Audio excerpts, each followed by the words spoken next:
Y quiero antes que nada agradecer el honor de poder hablar hoy y ante ustedes sobre Zelmar Michelini, antiguo amigo de la Fundación Lelio Basso. Agradezco en forma muy particular a la Universidad de la República de Uruguay, a la Facultad de Humanidades y Ciencias de la Educación y a la Fundación Zelmar Michelini. También les traigo los saludos del presidente de la Fundación Lelio Basso, Franco Hipólito. Los primeros contactos documentados entre Lelio Basso y Zelmar Michelini se remontan al año 1973.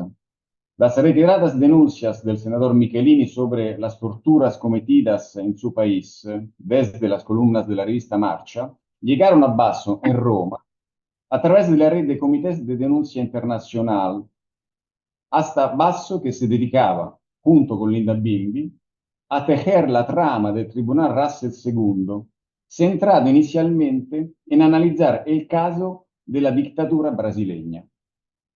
Recuerdo además que Michelini había dejado claro el 9 de junio del 1972, en un reportaje para Marcha, que no se defiende a la sociedad si se recurre a las torturas o se desconocen los derechos humanos. El primer contacto con la maquinaria organizativa del Tribunal Russell II se remonta a un viaje a Italia de Carlos Baraybar, diputato montevideano del Partito Demócrata Cristiano y presidente de la Juventud Demócrata Cristiano Latinoamericana, que había abierto contactos con Uruguay en mayo del 73. Baraybar se había puesto a disposición de Lelio Basso para promover un comité nacional y movilizar a la Juventud Demócrata Cristiana Latinoamericana. Tras el golpe uruguayo y luego el chileno, Argentina se convierte en el nudo decisivo de la red del Tribunal Russell II para todo el subcontinente, aunque ya en el verano del 73 comienza a verse claros signos de una involución represiva en Argentina con los actos de la AAA. De hecho, Linda Bimbi, secretaria general de Russell II, como atenta observadora de la dinámica latinoamericana, capta la probable exacerbación del clima de violencia en otros países de la región y escribe a Lelio Basso: los acontecimientos de Argentina y Uruguay nos preocupan mucho. Así, tras los golpes de Estado del 27 de junio y el 11 de septiembre, que dibujaron la nueva geografía del terror, el Tribunal Russell II decidió ampliar sus investigaciones a los casos de Uruguay y Chile. Así, las nuevas relaciones con el tribunal se trasladaron a Argentina, principal destino del exilio uruguayo, donde vivieron primero el escritor Eduardo Galeano y después José Díaz, antiguo secretario general del Partido Socialista. Luego, en febrero del 75, la coordinación de la red de exiliados es asumida por Zelmar Michelini, quien es vigilado permanentemente a través de la Embajada Uruguaya en Buenos Aires. En aquellos meses, la dictadura uruguaya estaba especialmente preocupada por la intensa actividad política de los legisladores exiliados en Argentina, que denunciaban constantemente los crímenes de la dictadura a través de sus redes internacionales y estaban comprometidos en la consolidación de una resistencia organizada. Pero volvamos al trabajo del Tribunal Russell II. Los derechos humanos y sus violaciones centran la primera sesión del tribunal, celebrada en Roma del 30 de marzo al 6 de abril de 74. 8 días de intenso trabajo, estructurado en 3 audiencias, con las acusaciones, los discursos de los relatores designados por las comisiones científicas y decenas de testimonios que dan fe de las graves y sistemáticas violaciones de los derechos humanos en Brasil, Chile, Bolivia y Uruguay.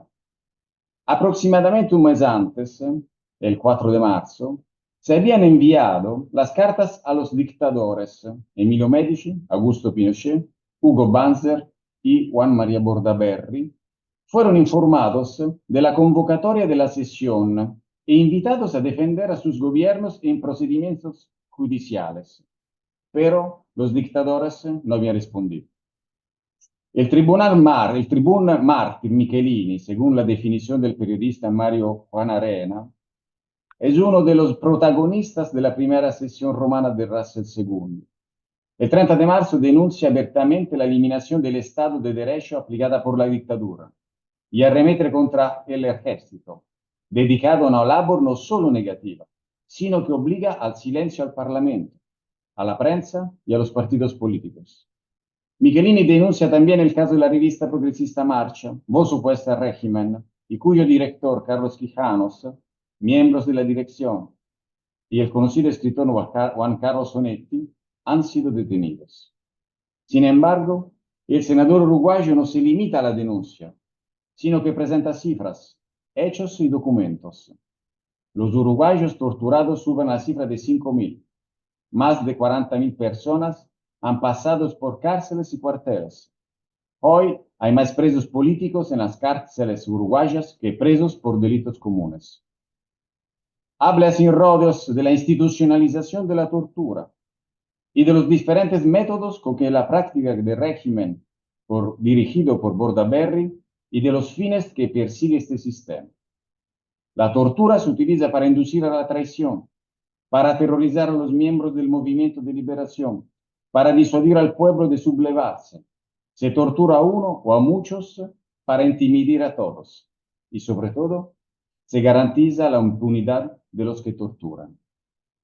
En su mordaz denuncia, Michelini calibra sus términos, sopesa sus palabras y esboza con claridad lo que establecerá con pesar como el principal modelo de represión en todos los países sudamericanos, a saber, una actividad planificada, una operación consciente, en otras palabras.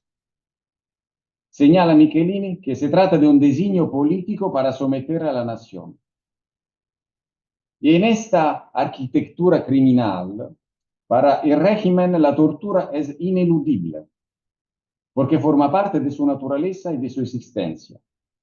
En este terreno Michelini encontró a Lelio Basso especialmente sensible. De hecho, en el 1953, el senador socialista, con el librito La tortura oggi in Italia, había denunciado, entre los pocos juristas de Italia, el uso y el papel de la tortura por parte de las fuerzas policiales ante el silencio culpable del Estado. Un concepto al que volvería varias veces en los años siguientes para denunciar su uso en distintas latitudes del mundo, desde Vietnam a Argelia, Venezuela, Brasil y Chile, hasta la primera sesión del Tribunal Russell II.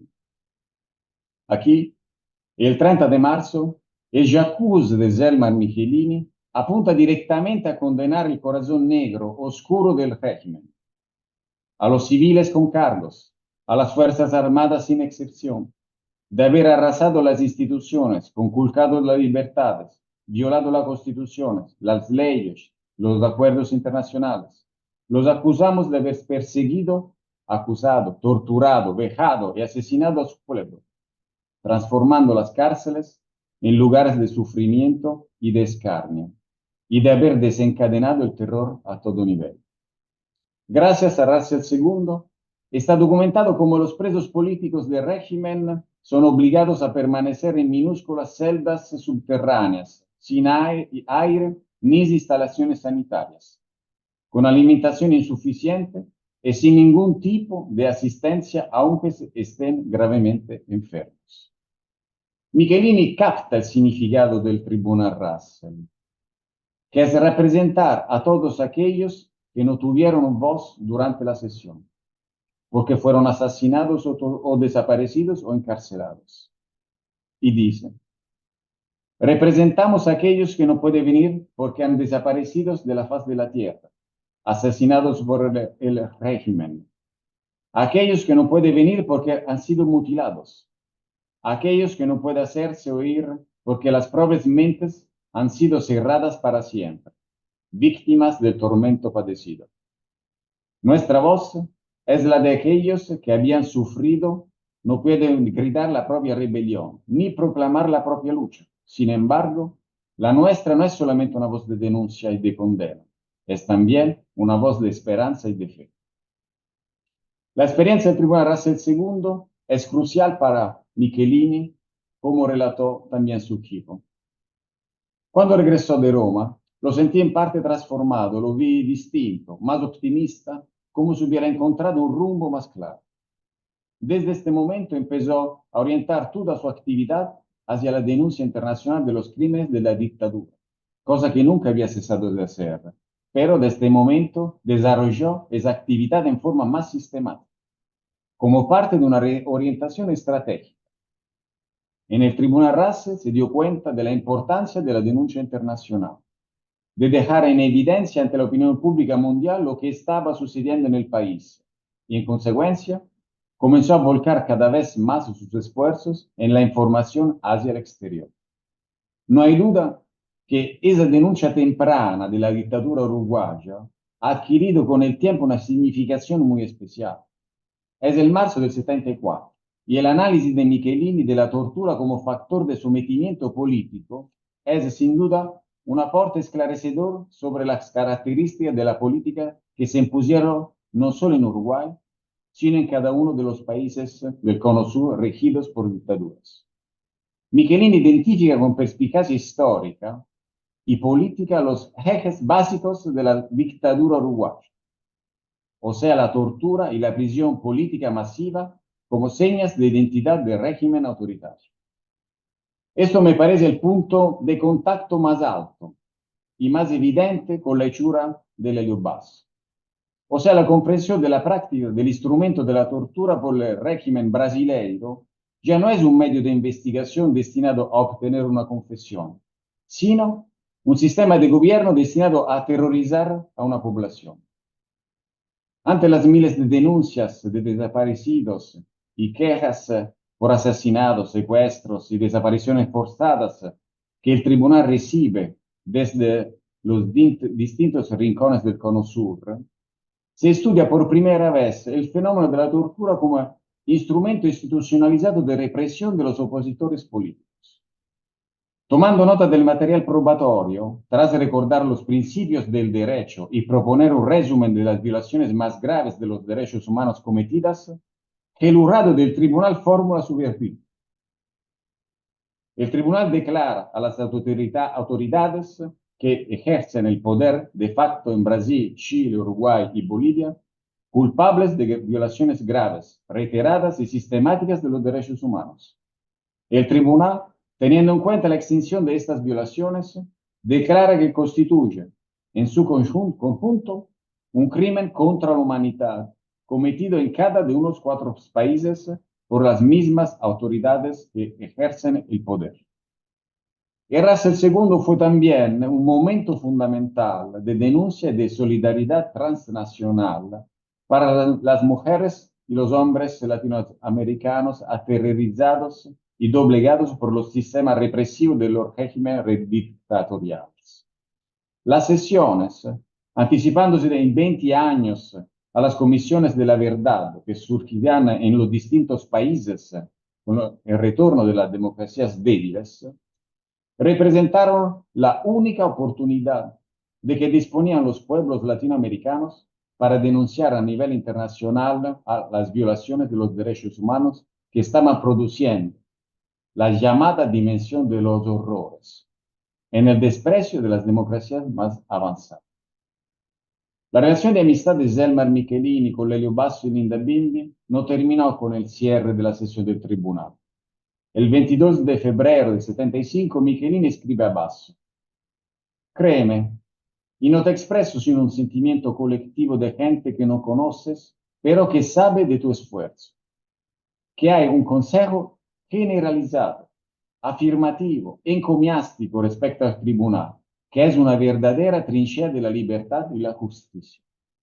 Lelio le informa a Michelini que la tercera sesión debería realizarse en Caracas y cuando se definen los detalles asume la responsabilidad de invitarlo a intervenir. Al cabo de unos días, Michelini respondió a su querido amigo que sería un honor para él participar y consideraba que el tribunal perseguía la construcción de una humanidad más justa. La tercera sesión del tribunal se celebrará en Roma del 10 al 17 de enero del 76. Unos meses más tarde, desde Buenos Aires, llegó la noticia del asesinato de Zelma Michelini, víctima de las garras criminales de la Operación Cóndor, junto al expresidente de la Cámara de los Diputados, Héctor Gutiérrez López. Al cabo de unos días, la noticia fue difundida también en Italia por el periódico del Partido Comunista La Unidad, que denunció abiertamente a la AAA, calificándola como la organización fascista responsable de decenas de asesinatos políticos y señalando que Michelini en particular estaba comprometido en una intensa acción política en favor del restablecimiento de la democracia en su país, incluso mediante su testimonio ante el Tribunal Russell II. La Unidad también informó sobre el funeral al que asistieron, según el artículo, más de 4.000 personas y otros 1.000 ciudadanos llegaron cuando la ceremonia ya había terminado. Incluso Lelio Basso denunció en varias ocasiones el perverso asesinato y recordó el destacado papel de Zelmar Michelini como acusador de la dictadura uruguaya, que describió en el periódico Il Messaggero con estas palabras.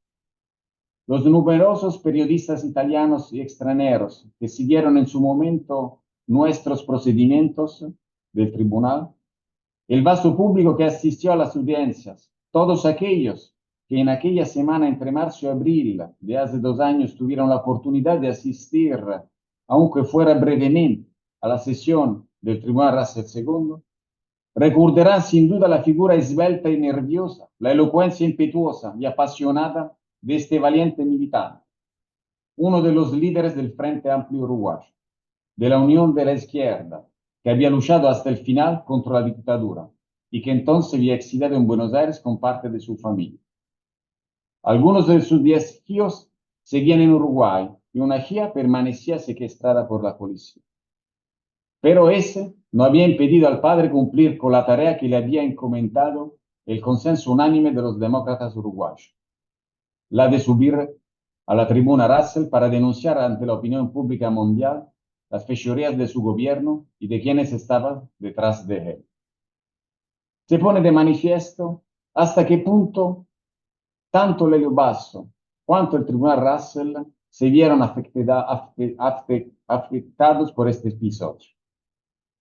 Hoy, otra vez, la lucha de Russell II no han perdido su valor. A la luz de los empujes revisionistas populistas que ganan fuerza en todos los continentes. Así lo demuestra la reciente decisión del ente rector de la Educación de Uruguay, que sustituyó la expresión terrorismo de Estado por la expresión suspensión y avasallamiento de las garantías constitucionales de los ciudadanos, en el nuevo programa de estudio para el primer año de la educación media superior, para hablar de los 12 años de dictadura. Se trata, a mi parer, de una peligrosa deriva de prensa neorevisionista que mediante lenguaje y fórmulas burocráticas de derecho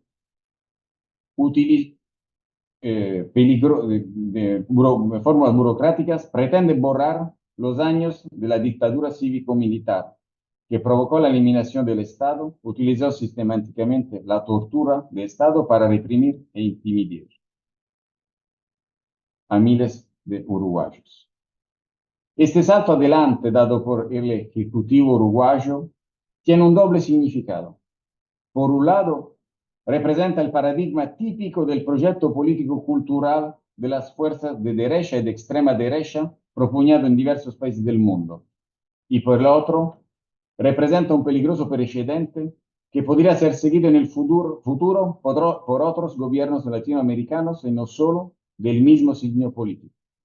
Me refiero, por ejemplo, a las posiciones expresadas de los partidos de la derecha histórica chilena, la Unión Demócrata Independiente, la UDI, y Renovación Nacional, en ocasión del aniversario del golpe de Estado del 11 de septiembre de 1973, caracterizada por lo que podemos llamar una inversión de responsabilidades, según la cual el presidente Salvador Allende sería responsable de crear un clima de guerra civil en Chile, lo que justificaría la intervención de las Fuerzas Armadas.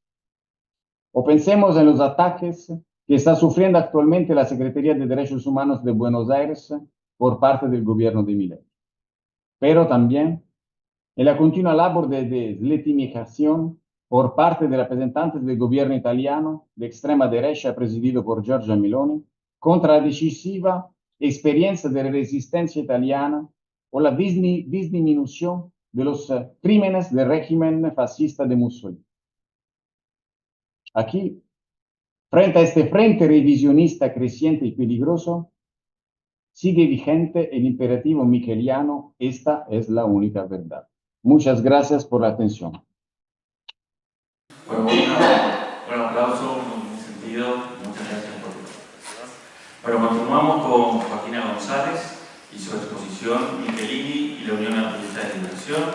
Joaquina González es estudiante del último año de la licenciatura de Historia de la Facultad de Humanidades y Ciencias de la Educación e integrante de los grupos de investigación Exilios Políticos Contemporáneos y Asia y Latinoamérica en esta misma facultad. Adelante, Joaquina. Bueno, muchas gracias. Bueno, como decía Andrea, Argentina fue uno de los destinos en que los exiliados de las dictaduras del Cono Sur fueron a buscar refugio, específicamente en el periodo anterior a 1976, que es ese año en el que ocurre el golpe de Estado en el país limítrofe. De esta forma, Argentina se transformó durante este periodo en uno de los lugares de reunión y reorganización de los opositores a las dictaduras y donde se pudieron crear plataformas de denuncia hacia dichos regímenes. Asimismo, el país vecino tiene una cercanía geográfica con Uruguay que facilita la comunicación y la organización de medidas o acciones antidictatoriales desde el exilio. Asimismo, la comunicación con familiares, el acceso a la información sobre el país y la transmisión de propaganda resultaban mucho más fáciles de coordinar que posteriormente cuando el exilio se fue hacia otros puntos geográficos. A causa de la represión que llevó a muchos a buscar otras opciones. Desde Argentina, diferentes actores políticos que escaparon a las dictaduras del Cono Sur debieron reorganizarse y crear nuevas herramientas, nuevas relaciones y nuevas formas de lidiar con la represión que iba creciendo también, no solo en Uruguay, sino también en Argentina.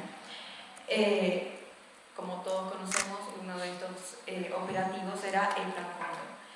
Selmar Michelini específicamente fue uno de los principales dirigentes y uno de los más destacados políticos uruguayos que se exilió en Argentina.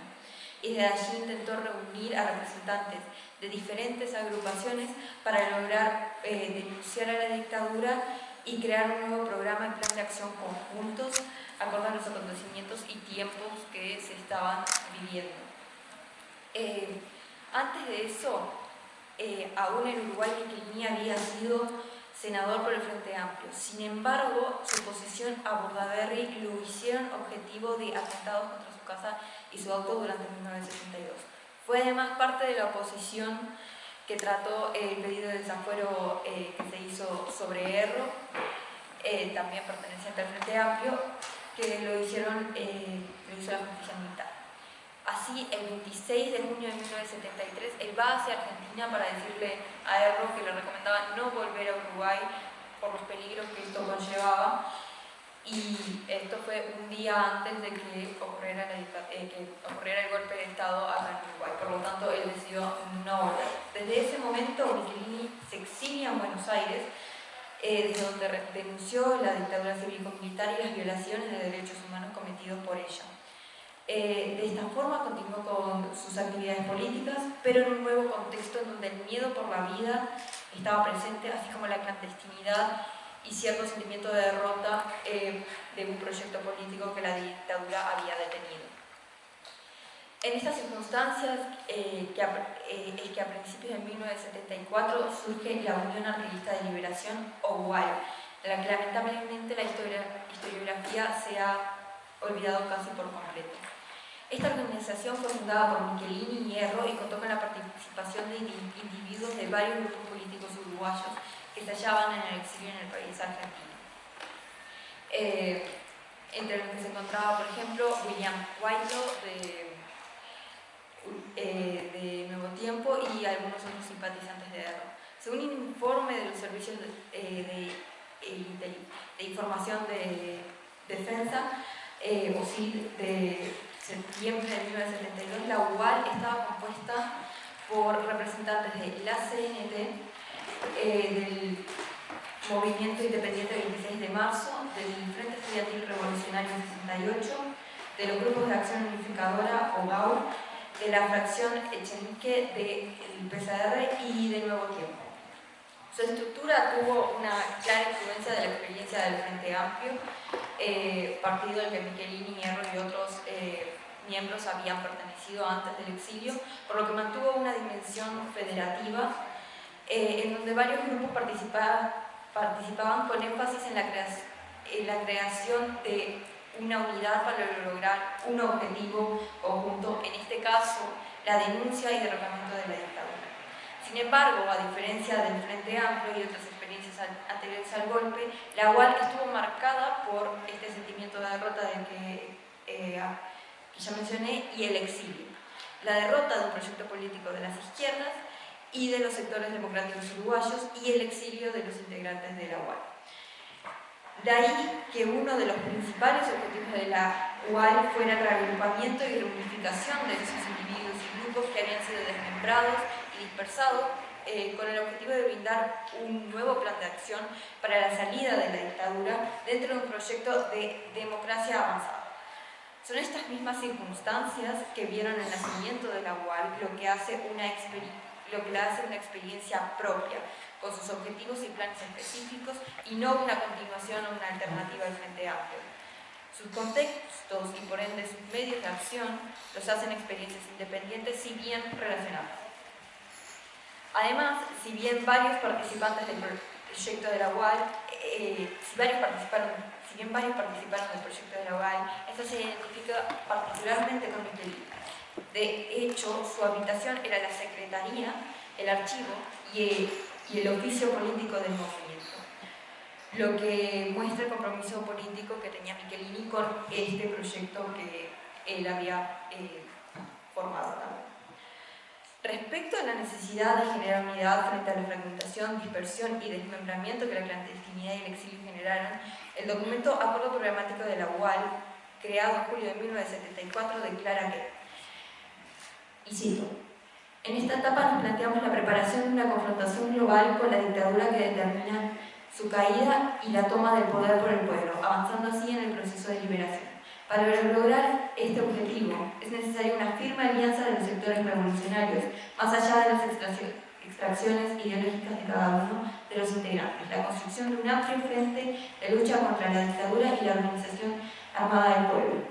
En esta tarea de liberación, la unión de todo el pueblo es esencial. El desarrollo de la Unión Artiguista de Liberación es actualmente la tarea de mayor importancia, apuntando hacia la consolidación de un gran frente de liberación donde estén representados todas las fuerzas dispuestas a combatir consecuentemente contra la oligarquía y el imperio. De esta manera, la UAL se definió también como antiimperialista y analizaba la dictadura en esos términos, como el producto de un sistema en decadencia cuyas oligarquías buscaban recuperar el control y mantener el poder.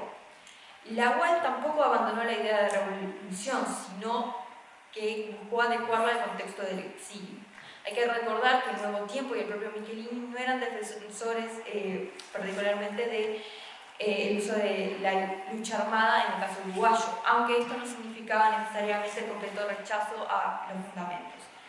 La UAL así fue una alternativa a la fragmentación, buscando conciliar diferentes ideologías, sin oponerse necesariamente a la lucha armada, pero cuyo principal objetivo era la reorganización de la oposición a la dictadura en el exilio, la propaganda y la educación. Así también proponía una revolución más de carácter democrático. Otro aspecto es la apropiación de una narrativa anarquista. En el mismo documento que ya mencioné, el Acuerdo Programático de la UAL, la organización define sus objetivos e ideales, ligándolos con la tradición artiguista y reclamando esta figura de José Artigas, algo que también buscaron hacer los partidarios de la dictadura.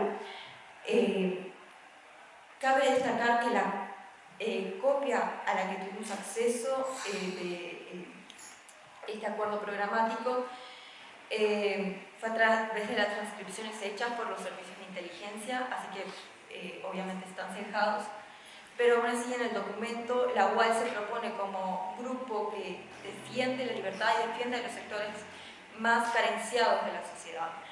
Recupera la idea de patria grande y la lucha contra las oligarquías imperialistas y sus defensores. También recupera la idea de que el pueblo debe ser libre y dueño de su destino. Aparte de recuperar ciertas tradiciones acerca de Artigas y el artiguismo, estos preceptos que la UAL dijo defender dejan ver las influencias de la izquierda contemporánea en su creación.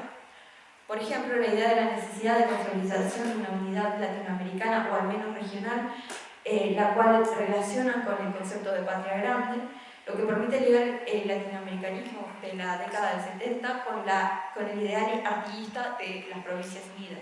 Además, el apelar a un pasado común entre Argentina y Uruguay, así como un futuro común con el resto de América Latina, tal vez fuera un intento para ganar apoyos dentro del contexto internacional donde se buscaba que llegaran las denuncias acerca de la dictadura.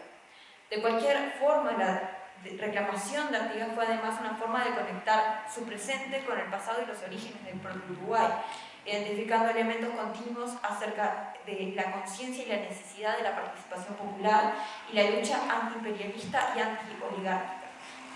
El mismo documento que yo mencioné dice: la conciencia creciente del pueblo en la necesidad de un programa de liberación antiimperialista y antioligárquico ha sido el resultado de sus luchas, desde la gesta artiguista hasta el presente. Fin de cita. Asimismo, la UAL crea una narrativa sobre el artiguismo diferente a la que intentaba imponer la dictadura, que usaba y resignificaba el imaginario colectivo sobre Artigas para crear un nuevo parámetro de valores nacional basado supuestamente en esa figura y periodo histórico. Prueba de esto es el gran esfuerzo puesto por el régimen en propaganda y conmemoraciones que aludían a Artigas, como por ejemplo la creación del mausoleo y la estatua de la independencia. Pasando a otro tema, en los archivos Berruti se encuentran referencias a la UAL que nos pueden ser útiles para definir las formas en que la dictadura concebía a la UAL. En los documentos encontrados se puede ver un acercamiento a la UAL, especialmente desde su relación con el PCR y a la negativa con que la propuesta de la UAL fue recibida por algunos sectores del Partido Comunista. Si bien no es explícito, se ve una necesidad de mostrar a Uruguay como una amenaza por sí misma, a partir de las relaciones que mantiene con otros grupos políticos izquierda, logrando marcarla así como una propuesta revolucionaria que, por las armas, buscaba derrocar al régimen. De esa forma, la UAL aparece como un frente único con el PCR y el MLNT, que buscaba la unificación de los diferentes grupos que se oponen al régimen. De acuerdo a los informes y a un testimonio que aparentemente consiguió el CID, de un informante que decía estas palabras: los objetivos de la UAL son unificar las fuerzas realmente revolucionarias detrás de un programa de liberación nacional. El programa de la UAL es antiimperialista, democrático, revolucionario, y en él están planteadas las tareas de etapa nacional liberadora de la revolución con total claridad y en forma detallada. Y lo más importante, que también está precisado claramente, es que el único camino para real liberación nacional es el de la lucha armada para la toma del poder. Esta es la coincidencia fundamental entre las 6 fuerzas políticas que constituyen la UAL. Asimismo, en el informe titulado Suspensión de la enseñanza, que se encuentra en el rollo 629 del archivo Berruti, la UAL es presentada como un grupo que comenzará la agitación en Uruguay mediante disturbios de tipo violento, específicamente en la educación primaria y secundaria. Detrás de todo esto estaría el Partido Comunista, por lo que la UAL no haría más que abrir las puertas para la acción de este partido. Sin embargo, a la vez eran conscientes de la división que experimentaba la izquierda en el exilio, y es probable que vieran esto como una buena señal, o sea, la dictadura, que viera esto como una buena señal. ya que aparecen recortes de boletines del Partido Comunista que clasifican al Uruguay como anticomunista y antiobrera, con una actitud que retrasaba la revolución y que a la vez es aliada a la dictadura. En parte, esto tenía que ver con el hecho de que varias partes del PC siguieron concentrándose en la actividad dentro de Uruguay, mientras que la UAL, como un grupo acuñado en el exilio y en la clandestinidad, se concentraba un poco más en actividades de carácter más internacional. En conclusión, los servicios de investigación no se centraban necesariamente en las acciones conjuntas de la UAL, sino en sus relaciones con otros grupos en el exilio y dentro del Uruguay, que se oponían a la dictadura, en especial con el Partido Comunista, la Vanguardia Comunista, el PCR y el MLNT, fueran o no parte de la Unión. De esta forma tampoco exploraron a gran profundidad sus acciones relacionadas a la denuncia de sus vertientes más pacíficas, como las que representaban Michelini y Nuevo Tiempo. Como ya se dijo, la UAL era sobre todo un organismo que buscaba organizar a la oposición del régimen en el exilio y denunciar a la dictadura, más incluso que fomentar una lucha armada, lo cual estaba en línea con la ideología que durante su vida política había defendido Michelini. No obstante, esto mismo la hace peligrosa para el régimen. Esto se evidencia en un parte datado en septiembre de 1976, cuyo tema era la situación subversiva que vive el Uruguay a los organismos del régimen presenta información sobre varios grupos políticos. En este, la UAL es definida de la siguiente manera. Cito: no es esta una organización armada, sino netamente política, pero que es la fuente de reclutamiento para cada uno de los grupos que la componen, y también para el MNN, tipo Amaros, y Partido Comunista. Su tarea fundamental es desarrollar la subversión a nivel de masa y realizar propaganda y obtener finanzas. Como conclusión de esto se lee: la Unión Artiguista de Liberación es uno más de los factores que contribuyen a desarrollar la subversión en el Uruguay. Esto es prueba de que obviamente la dictadura veía a la UAL como una amenaza, más que nada por su actividad propagandística y de reorganización. El hecho de que los miembros y algunos fundadores de la UAL fueran perseguidos o investigados por la dictadura demuestra que la preocupación estaba presente. Seguramente cualquier proyecto que buscara organizar o reagrupar a su oposición en el exilio preocupaba al régimen. En septiembre de 1976, en un parte de información sobre la situación subversiva que vive en ese mismo caso que ya mencioné, disculpen, solo se menciona en ella los grupos más notorios que afectan a la seguridad nacional, prescindiéndose de otros que ante el conglomerado citado tienen un valor muy inferior. O sea que la UAL era considerado como un grupo notorio e importante en estas actividades antidictatoriales. A pesar de los esfuerzos de la represión y persecución, así como la clandestinidad y el exilio, todo esto naufragaron los proyectos de la UAL. Finalmente, la muerte de Michelini, junto a Héctor Gutiérrez Ruiz y el matrimonio de Rosario Barredo y William Whitelaw, cuyos cuerpos aparecieron en un auto en la ciudad de Buenos Aires el 21 de mayo de 1976, todos miembros de la UAL, aunque de orígenes políticos diferentes.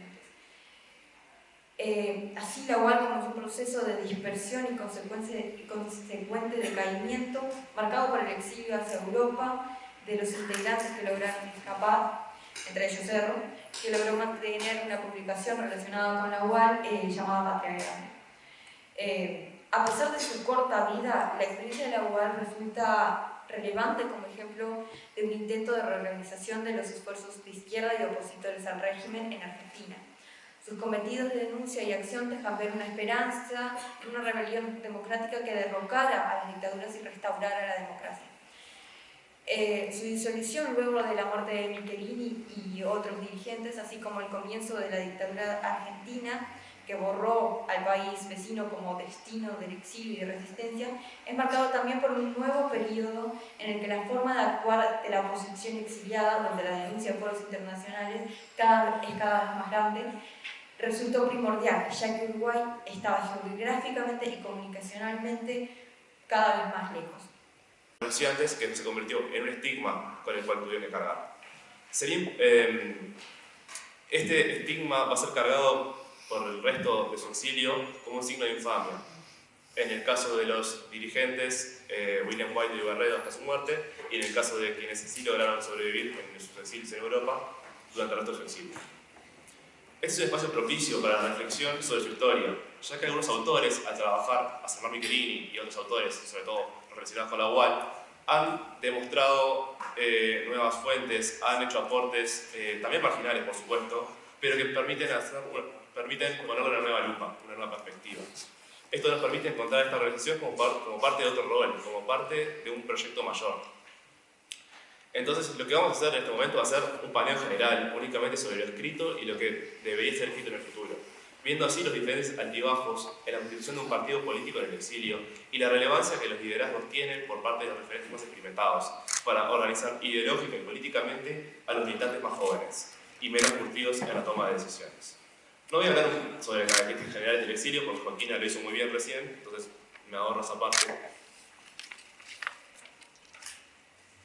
En fin, lo que sí tenemos que tener en cuenta es que el exilio supone por lo general una reorganización de las ideas, muchas veces que se convierten en ideas antagónicas a las del pasado, o por lo menos en modos antagónicos de comunicarse del pasado.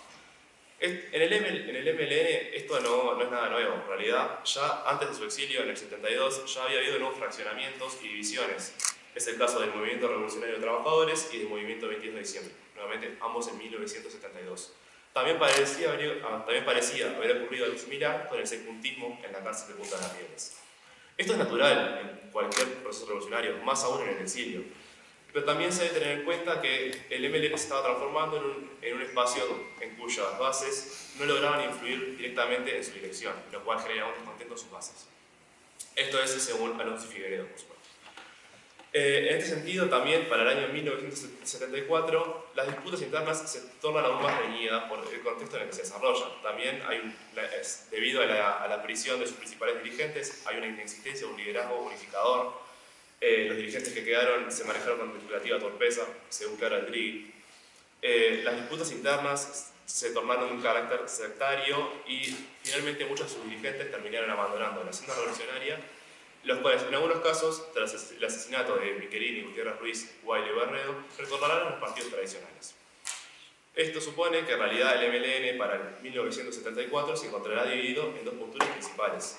En primer lugar, la defendida por Nuevo Tiempo, encabezada por dirigentes William Guaylo, Rosario Barredo, Kemal Amir, Luis Alemany, que falleció recientemente, y Lucas Mancilla. Esta postura pretendía abandonar la lucha armada temporalmente para reorganizarse como movimiento y como partido político. La postura opuesta la llevaba a la tendencia proletaria, liderada por Andrés Cutelli y otros. La tendencia proletaria buscaba mantener la clandestinidad y la lucha armada del movimiento. Estas diferencias no eran únicamente teóricas, sino que detrás había un debate profundo sobre estrategia, ideología y las propias interpretaciones sobre si hubo o no una derrota y qué tipo de derrota fue. También hay una incompatibilidad muy fuerte entre los caracteres de sus dirigentes, lo cual termina concluyendo en la imposibilidad de la coexistencia de estas dos tendencias dentro de la misma organización. Hay que tener en cuenta que el Nuevo Tiempo es una reflexión sobre la derrota, una derrota política, no militar como defendía la tendencia proletaria, y es también una revisión sobre los eventos del pasado. En una entrevista de la revista Lidevista, dos exintegrantes del MLN, que luego integrarían Nuevo Tiempo, indican lo siguiente. Terminamos convencidamente abrazando la causa de la democracia republicana. En ese sentido, nos transformamos en seres profundamente liberales filosóficamente, apegados cada vez más al humanismo, en ruptura abierta con todas las concepciones provenientes del marxismo y leninismo. El propio Luis Alemany, nuevamente un dirigente, en una entrevista que realiza Clara Aldrigui en el libro Memorias de Insurgencia del año 2009, muchos años después, hace una reflexión relevante sobre el movimiento y sobre el motivo que lo llevó a ser fundador del Nuevo Tiempo. Según lo que él reflexiona, los Tupamaros siguieron la tradición revolucionaria histórica de Uruguay, citando ejemplos como Artigas o como Aparicio Saravia. Lo que sucede es que supuso una especie de anacronía en la que los Tupamaros habrían roto el pacto implícito de la sociedad uruguaya a través del cual los cambios debían ser llevados a través de medios políticos y no armados. El movimiento, al haber roto este pacto de la sociedad uruguaya, quedó aislado y de esta manera se consolidó su derrota. Ocurre lo mismo entre los demás fundadores del Nuevo Tiempo, que se abren nuevas posturas teóricas y políticas y terminará abandonando lo que se llamarán el dogmatismo del MLN. William Guaidó, en una carta a su madre, dirá: en primer lugar, estoy tratando de conocer el Uruguay. No hace mucho tiempo no sabía nada, o mejor dicho, sabía que en general lo manejábamos a la izquierda, lo que hoy tengo muy claro es que no sirve para transformar nada.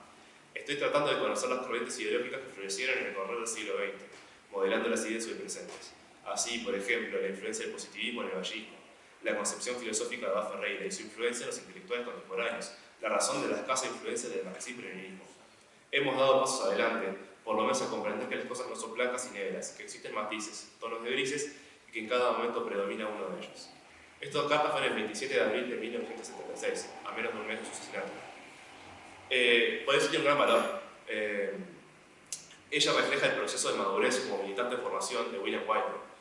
Demuestra cómo integra conceptos teóricos y políticos a un cuerpo teórico mucho menos ideologizado y más cercano al pragmatismo de realidad uruguaya. Esta carta a su madre también asume un valor de testamento moral, que refleja el estado en el que se encontraba como militante en el momento que fue secuestrado y asesinado.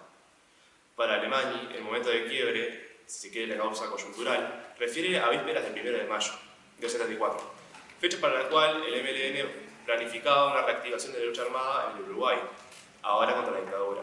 Estos esperaban contar con el apoyo de las fuerzas vivas, es decir, los militantes y los sindicatos de la sociedad, pero en Uruguay en dictadura. Alemany es enviado clandestinamente a Uruguay a investigar el estado de las bases militantes, a supuestamente unos 100 militantes, eso es según uno de los integrantes del Nuevo Tiempo, y evaluar así las condiciones reales para su reactivación. El 17 de abril se reúne con William Guaidó en la calle La Graciada, en el departamento soriano, frente a las costas de Entre Ríos, un espacio estratégico muy importante.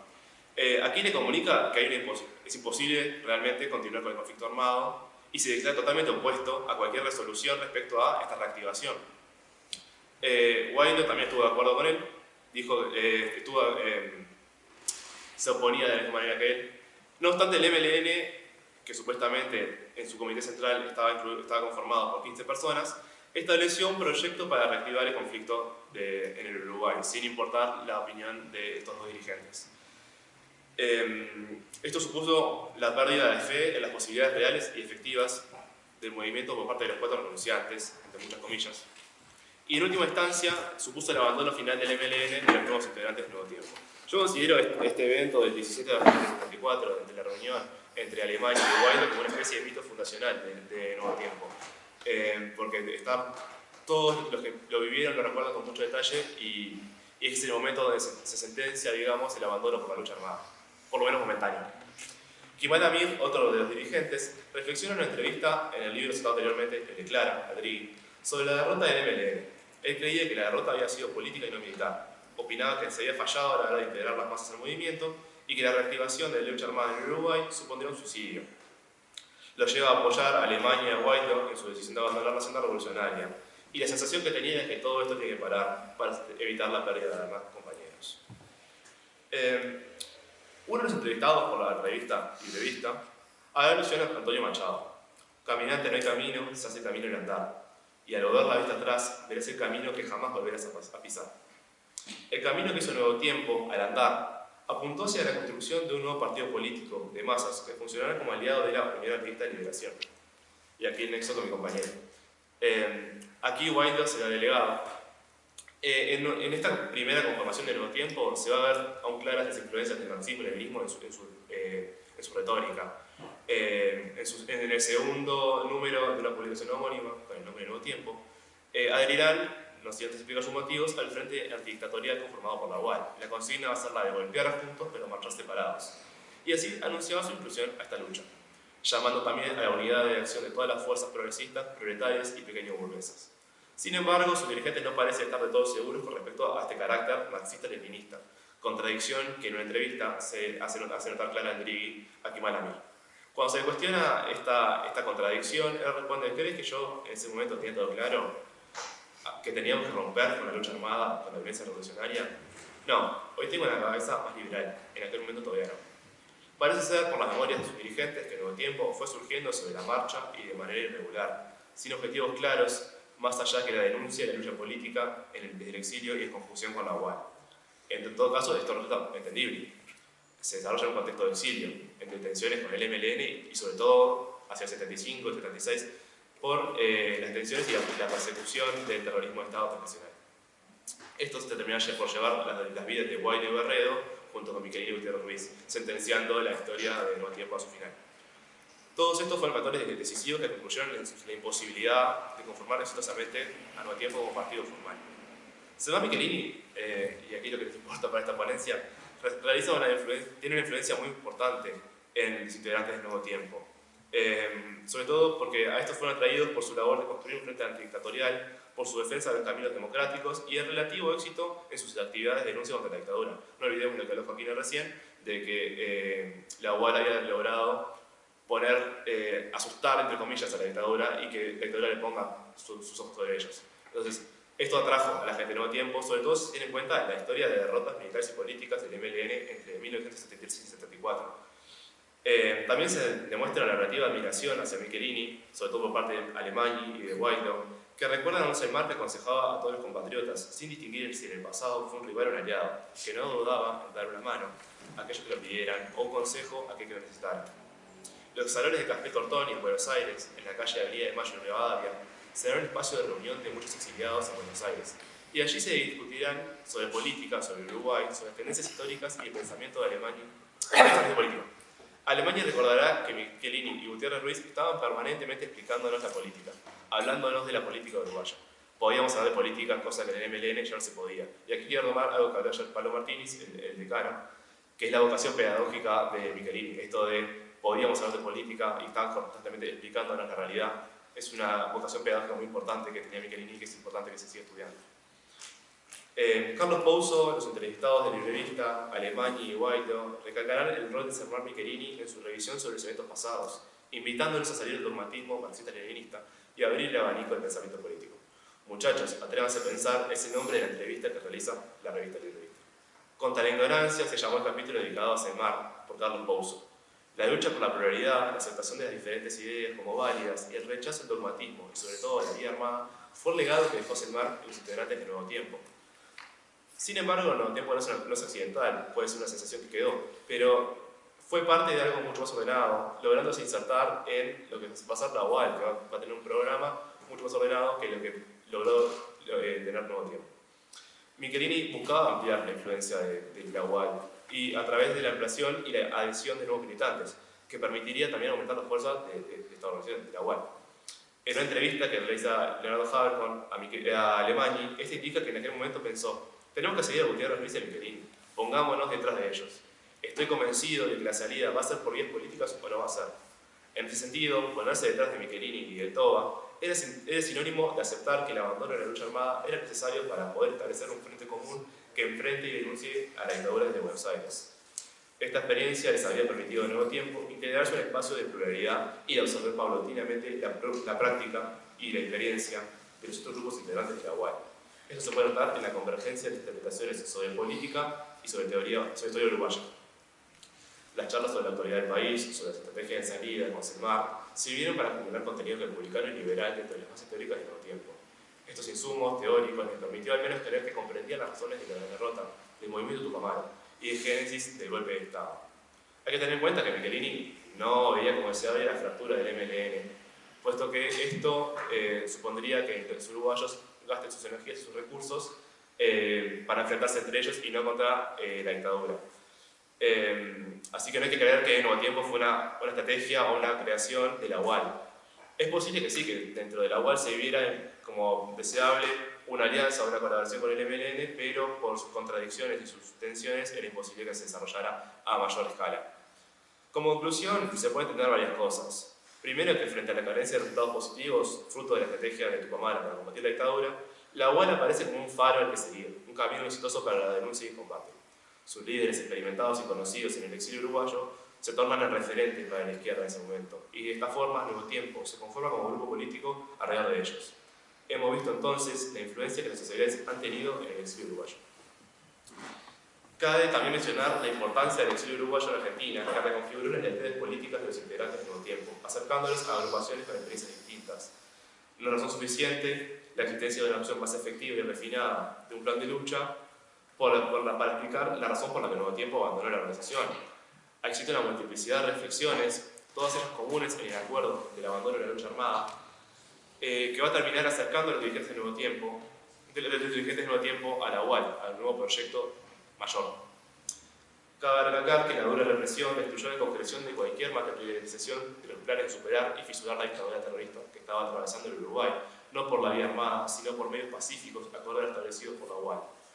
Quizás esta nueva derrota se deba a que el nuevo tiempo se encontraba en un momento histórico en el que las dictaduras consuleñas aún estaban floreciendo y fortaleciéndose, lejos aún de sus finales. Esta fue una tarea quijotesca, la de fisurar la dictadura, en la mejor de sus excepciones, por supuesto. Lo que significó la imposibilidad de lograrse también bajo las precarias condiciones en las que se desarrolló. Pensemos en el número de reducidos militantes, la brutal represión en el Cono Sur, el limitado acceso a los recursos necesarios. Sin embargo, el nuevo tiempo representó y debe representar un compromiso de lucha y de unión entre militantes. Como se indicó en un principio, este fue un espacio que pretendió ser una plataforma para la reflexión y la revisión sobre lo ya escrito sobre el nuevo tiempo, cuyo objetivo principal es romper la vieja categoría también de renunciantes que fue otorgada hace ya 50 años de forma condenatoria y que en el día de hoy resulta importante reanalizar a través de nuevos lentes. Sería pertinente que los investigadores repiensen la utilización de esta categoría y dejen de utilizarla, limitando su uso académico solamente como un término negativo del MLN. El estigma de renunciantes fue otorgado como una carga negativa por motivos políticos, generando una alteridad entre aquellos que no abandonaron o que se mantuvieron leales y aquellos que sí renunciaron o que traicionaron. Es igualmente necesario también, para comprender este proceso, desarrollar en mayor profundidad las actividades realizadas durante los años de 1974 y 1976. Ya existe un bache entre el momento de fundación, en abril de 74, y su finalización con los asesinatos de Guaidó y Barredo en mayo de 76, y es importante comprender estos años para comprender el valor de la organización política de Nuevo Tiempo en el exilio, y así para comprender el proceso de moderación política a sus militantes. Muchas gracias. Bien, bueno, continuamos con la última exposición. Oscar Bottinelli, continuando también en este marco del diálogo, las dificultades que hay, el exilio, las particularidades. Su exposición es sobre Selmar Michelini, Wilson Ferreira y Héctor Gutiérrez Ruiz, Sociabilidades políticas en exilio. Y Oscar Bottinelli es egresado por la Universidad de la República, la Facultad de Ciencias Sociales, profesor titular grado 5 del Sistema Electoral, Régimen Electoral Nacional y Comportamiento Electoral. Actualmente está retirado en el año 2022, pero es una referencia en el marco del estudio de la ciencia política en el Uruguay. Presidente del Instituto Factum de Análisis Político, Opinión Pública y Estudios Sociales, analista político en diversos medios de comunicación nacionales y extranjeros, autor de diversos libros, artículos y documentos de trabajo sobre el sistema político, comportamiento electoral, juego de los sectores políticos y relaciones internacionales. Se destacan los libros como son Los Juegos de Poder y el segundo también de 2015, La Comarca, el Vecindario y el Mundo. Bueno, adelante. Bueno, buenos días a todos. Cuando Marina me trajo la oreja, realmente sentí que es una temática muy grande, muy abarcativa y difícil. Entonces uno hace una cosa muy grande, una muy chica, y opté por ir a lo más chico, que es algo que va entre testimonio y análisis, que es el periodo corto que nos tocó convivir desde que yo me exilio, el 24 de febrero del 76, a la muerte de Selmar y del Toba, y periodo que tuvimos mucho contacto con Wilson, y aquí está Juan Raúl también. Y yo creo que de ese periodo, primero conviene hacer algunos contextos, pero que lo más estudiado de Selmar es más lo que ha sido su mensaje al mundo, podemos llamar así, es decir, toda su lucha por los derechos humanos.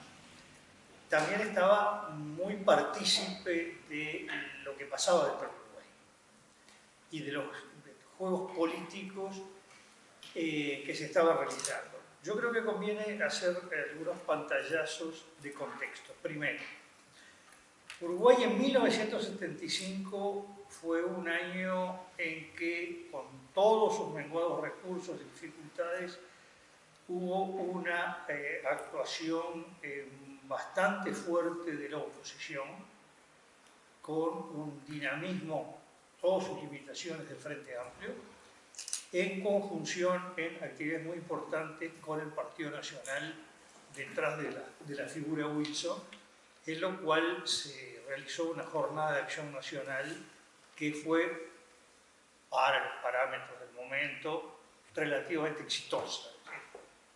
Tampoco son demasiado grandes las expectativas que se tienen en esas circunstancias, pero que fue una construcción donde hubo que vencer muchas dificultades también internas de cualquiera de las fuerzas políticas.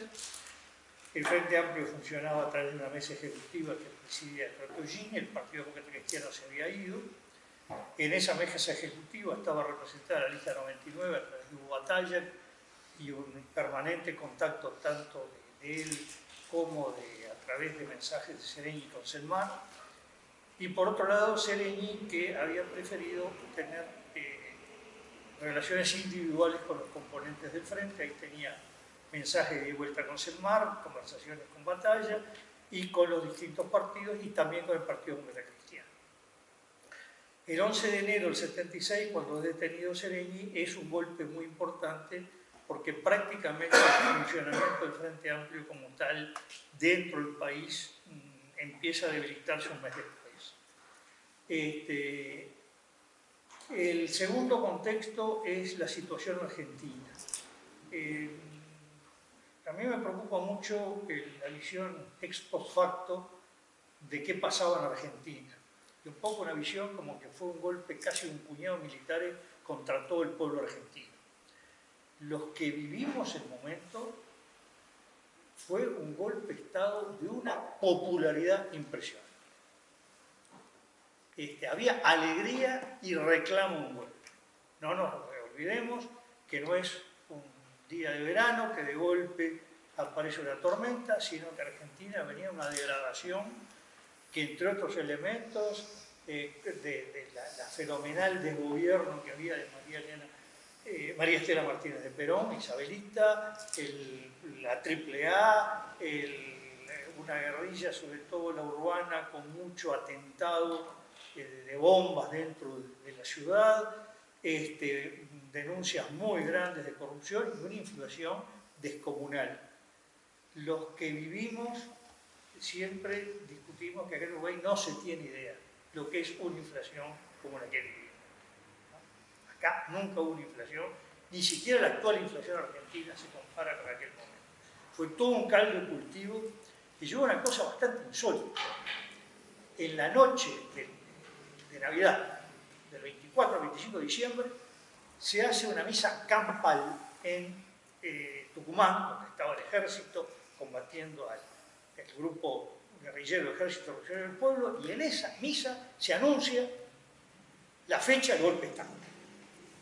Se sabía, ahí el discurso de Videla es clarísimo. Y otra cosa que después se recoge por los historiadores, que no pasó con esa fuerza, que preanunciaba lo que iba a ocurrir, que es la homilía del provicario castrense, Monseñor Bonamín, que pronuncia una frase, me puedo equivocar, pero estoy citando de memoria, pero era más o menos esta: Dios no nos estará pidiendo que nos sumerjamos en el Jordán de la sangre para salvar a la patria y la cristiandad. ¿No? Después que pasó lo que pasó, uno empieza a darse cuenta que eso no era una frase al pasar, ni una exaltación, sino un anuncio. Había anuncio, fecha de Estado. El 2 de febrero la prensa publica que había sido designado José Martínez de Hoz como ministro de Economía. Golpe de Estado que ya tenía ministro nombrado. Y uno sentía, el diario La Razón titulaba días previos, por ejemplo, faltan 15 días, el único que decía, faltan 14. Y el ejemplar, La Razón salía de tarde y noche, la quinta y sexta edición. En la razón quinta, y se repite en la sexta, del 23 de marzo el título fue "Está todo dicho". Incluso una anécdota, yo vivía en ese momento en Recoleta, en Retiro, tomaba el ómnibus 10 y, como pasa habitualmente, el colectivero no paró donde debía parar, ¿no? Y entonces uno ya se te termina dentro de 3 días, ¿no? Es decir, todo sigue ordenado. Y lo otro, para terminar las anécdotas, claramente hubo, que se repitió después en Chile, perdón, se había dado en Chile, al revés, que fue el fenomenal desabastecimiento que había, ¿no? Colas impresionantes. Una de las anécdotas mías es una cola para la leche que duró 2 horas y el precio tuvo 4 precios desde que yo empecé la cola hasta el invierno, otra hora. Y el 24 de marzo de mañana estaban todos los comercios totalmente abastecidos. No guardaron ni 24 horas. En 2 horas estaban todos los productos en todos los comercios, ¿no? Bien, pero lo que quiero decir, dejando las anécdotas, es esto. Cuidado que el golpe de Estado en Argentina fue un golpe confuso desde el punto de vista de cómo se recibía. Porque un golpe que no tuvo una resistencia como hubo acá, más allá de que se pueda discutir cuánto funcionó, cuánto no, todas las visiones que hay de los distintos lados. Pero no hay duda que hubo 15 días de paralización, sobre todo en Montevideo, ¿no? Y de una parte importante del país. Hubo acá una resistencia y sobre todo lo que fue la jornada del 9 de julio.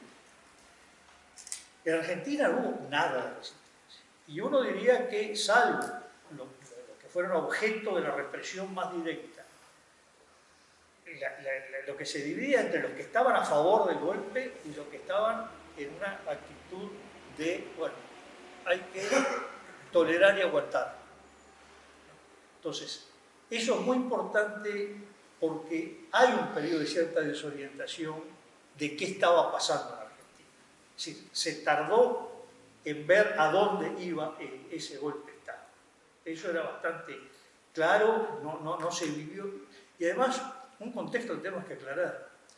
La dictadura argentina tuvo una diferencia muy grande con Uruguay, que fue extremadamente feroz en lo que quería golpear, pero no fue opresiva globalmente para la ciudadanía, como llegó a ser acá, por ejemplo, algunos inventos como catalogar a la totalidad de la ciudadanía en categorías A, B y C y pedir certificado para el trámite más absurdo, traiga el certificado de fe democrática.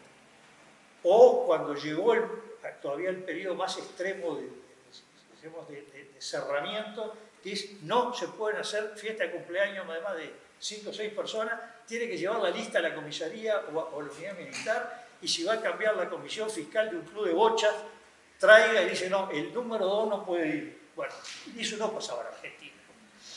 Y para Argentina, uno andaba por San Martín, por Hurlingham, y que el intendente fuera un militar, era un árbol del paisaje desde 1930.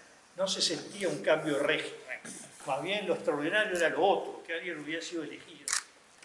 Entonces, eso generaba que el clima social de Argentina tuvo mucho espacio en favor de las juntas militares. Sobre todo hasta que se produce el crack económico de fin de enero, principio de febrero del 81, ¿no? Yo diría que fue la primera vez que uno vive lo que fue un inteligentísimo y eficiente manejo de lo que le llamaríamos marketing político, marketing de gobierno. La forma en que se construyó la figura, sobre todo de Videla, la Pantera Rosa, que se lo presentaba por su forma de caminar, que le daba toda una simpatía, que era la construcción como el abuelo del país. Es decir, fue y después el famoso pegotín, los argentinos somos derechos y humanos, y la denuncia de las violaciones a los derechos humanos en Francia, porque la gente se moría de hambre, lo de la tortura en Argelia, etc. Es decir, es completamente distinto lo que era la situación dentro de Argentina que la que se vivía en Uruguay. Y bueno, en ese contexto, veamos un poco el tema de las relaciones políticas. Había una gran preocupación que tenía Wilson por un lado, que tenía Selmar por el otro. El TOA actuó mucho más hacia adentro de Argentina, si no me equivoco, recorrió mucho, además, provincias, participó en algunos seminarios, discursos del interior, antes del golpe.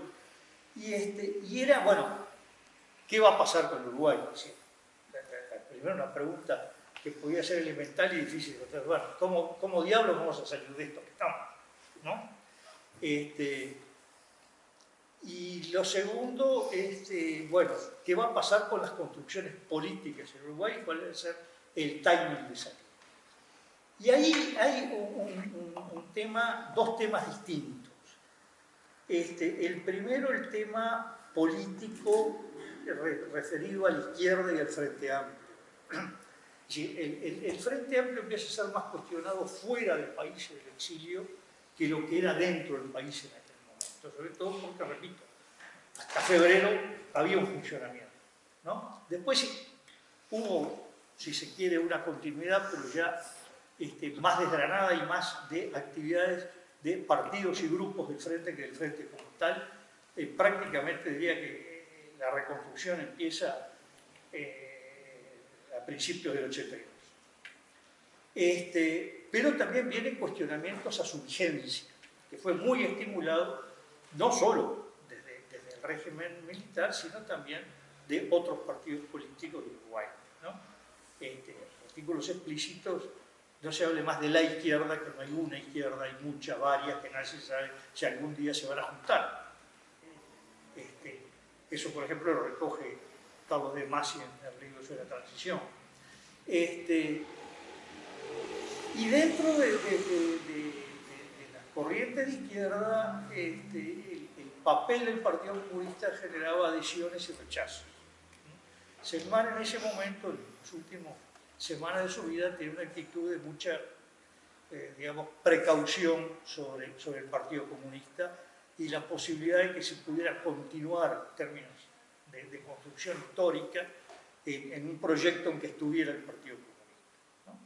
Por otro lado, el Partido Comunista a su vez jugó una estrategia propia, local, por supuesto alianza, que como pasa siempre, ve mal al otro porque le atribuye cosas y el otro hace cosas que pueden validar ese prejuicio que hay hacia él, ¿no?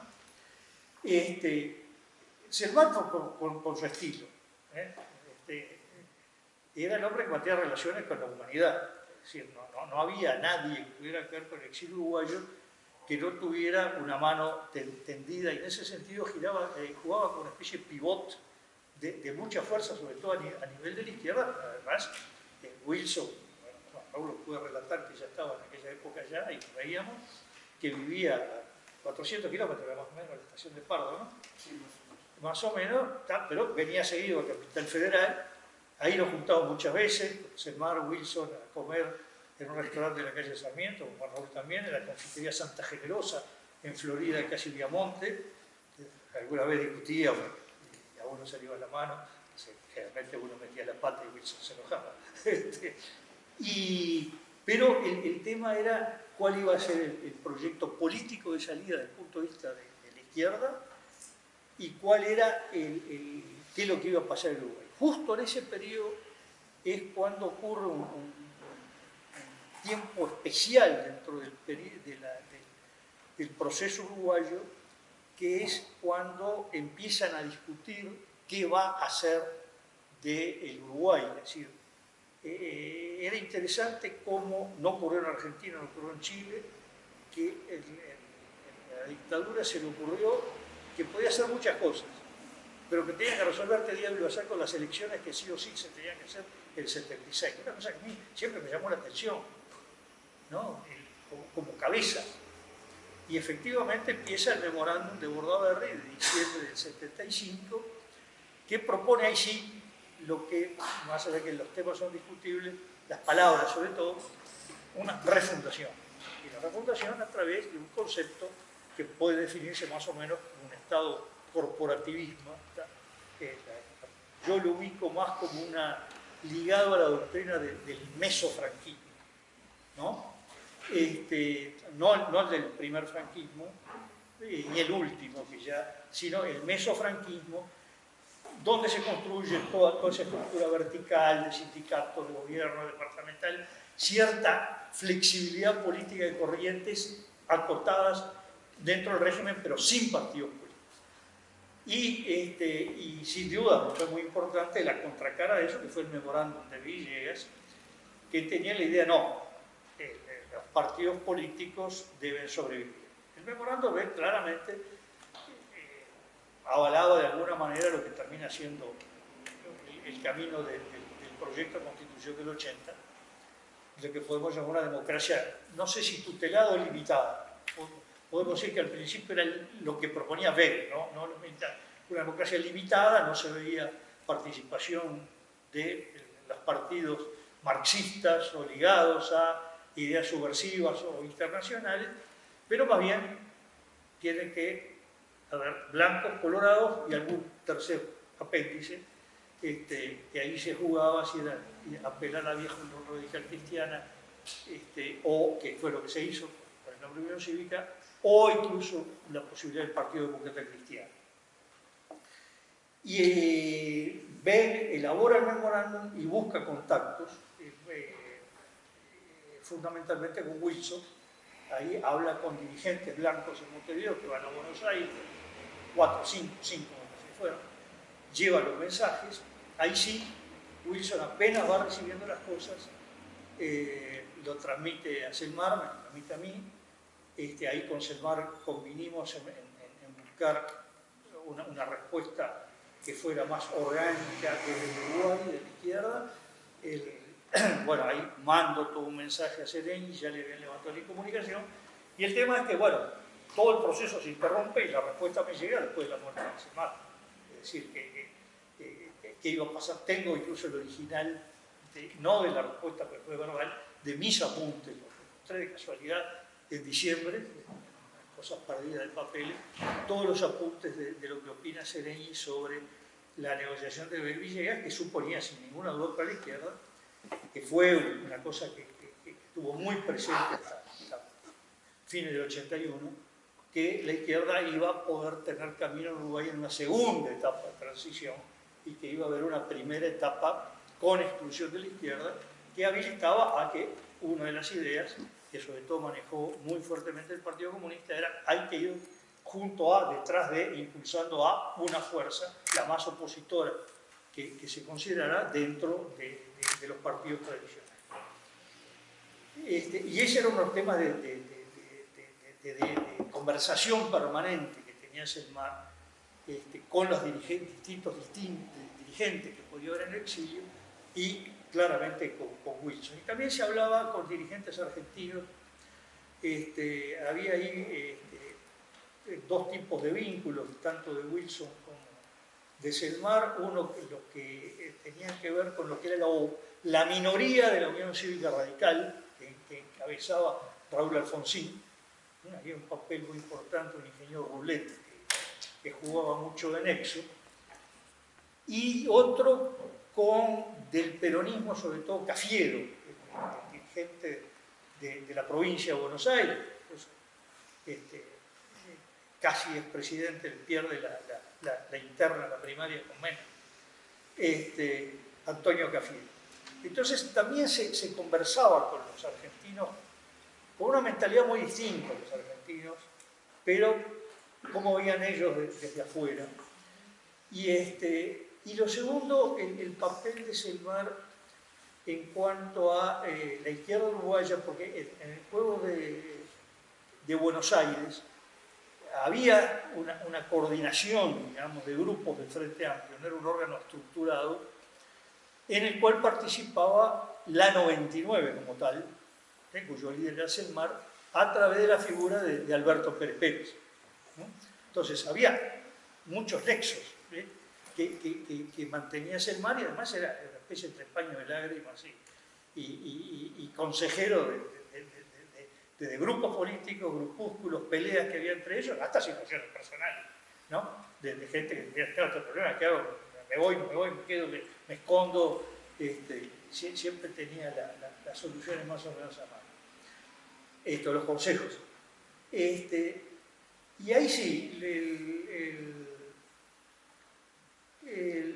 por ejemplo, el tema de Villegas, me acuerdo entre otros pasos, fue que se le envió una carta con un memorándum que yo redacté, que envió una carta a Selmar y otra yo el mismo día, a Quijano, un poco qué se podía obtener de la posición de Quijano, en un momento que era muy difícil llegar a posiciones, porque todo el mundo reflexionaba en el aire, ¿no?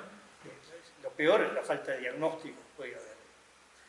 Ahora, lo que era claro es que Selmar tenía la idea en ese momento de que había, yo diría que desde el punto de vista de estructura política, yo lo definiría como que estaba en un proceso de búsqueda, en un proceso de qué cosas hay que construir, tratando de juntar todo lo posible para un tiempo, mientras se libraba una lucha donde él jugaba un papel muy importante en el exterior.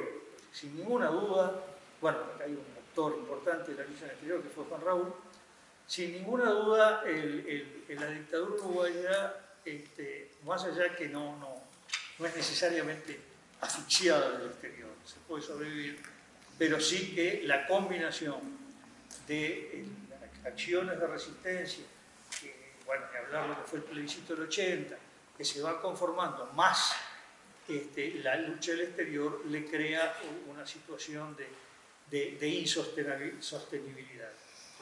Y creo que incluso ellos construyeron su propia debilidad cuando en el momento decisivo, que de alguna manera es el momento del derrocamiento de Bordaberry, el 12 de junio, querer buscar una legitimidad popular, una legitimidad de ciudadanía. Y eso de alguna manera, que no lo buscó hasta tardíamente Pinochet, y no lo buscó nunca el gobierno argentino, le creaba sus propias limitaciones, ¿no? Es decir, nosotros vinimos acá a salvar al país, estas son las medidas, se terminó, y no rendimos cuentas a nadie, como le dijo por ejemplo el almirante Macera. Y eso de alguna manera era una debilidad estructural de teoría, de jugar el derecho de las Fuerzas Armadas, como dijo el general Queirolo, a los vencedores no se les pone condiciones, y por otro lado el pretender, el sentir la necesidad de la legitimación ciudadana. Realmente es una contradicción entre querer jugar con la fuerza y a su vez querer la legitimación sin haber hecho, y ahí sí podemos diferenciar del franquismo o del comienzo de la dictadura argentina, una acción sostenida de crear una opinión pública. La verdad que uno de los diagnósticos es que los dirigentes políticos estaban descalificados por la ciudadanía y que eran mecanismos electorales, que la gente votaba números y no sabía lo que votaba, todo ese imaginario de alguna manera que los constreñó. Pero bueno, yo estoy hablando ex post facto, es decir, en esos periodos, febrero, marzo, abril, principio de mayo del 76, generaba mucha interrogante. En realidad, ninguno teníamos claro ni lo que iba a pasar, ni qué caminos se iban a abrir. Sí, ya estamos en uno de los momentos de lo que podemos llamar la segunda fase represiva dura de la dictadura, que es la que empieza en el otoño del 75, ¿no? El segundo gran envión, que es quizás el que produce más cantidad de víctimas directas, ¿no?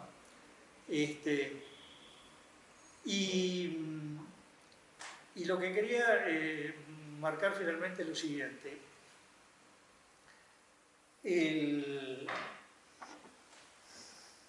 Selmar va tomando, esto ya, yo diría que a partir del 72, un ideario vinculado al concepto de derechos humanos, ¿no?